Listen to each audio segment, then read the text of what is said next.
mwingine Isaya akatembea uchi kwa neno la Bwana. Sasa na sisi leo tuvue suruali sasa tutembee uchi? Hapana baba. Amejaa neema, Yesu amejaa neema. Amejaa neema, Yesu amejaa. Sasa karibu. Asante sana baba. Bwana asifiwe baba. Amen. Za utibu. Salama shikamoo. Naam, karibu. Salama baba. Sawa. Sasa baba. Naam. Samahani, nilikuwa nataka kuuliza kitu. Niulize. Si maji yameandikwa? Ndio. Na chumvi imeandikwa? Ndio.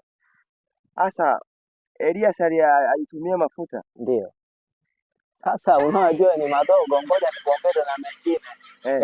Elisha huyo alikaombea katoto huko amekalalia, mdomo kwa mdomo, pua kwa pua, yala kulalia. Hapana baba. Sasa si imeandikwa. Unagomaje? Hapana. Acha ujinga, imeandikwa. Haya, lala kulalia. Hapana baba.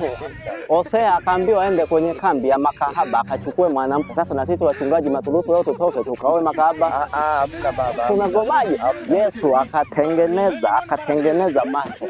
Akatema mate chini, akatengeneza udongo, akampaka mtu akaona. Na sisi leo tupake udongo mate tuwapaka? Hamna baba. Sasa unagomaje? Imeandikwa.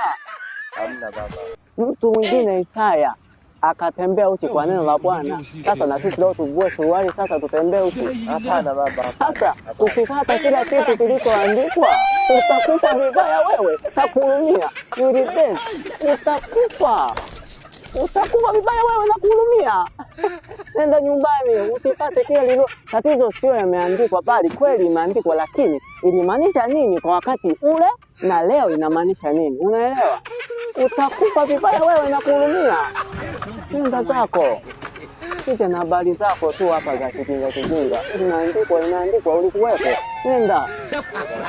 Amina, nenda.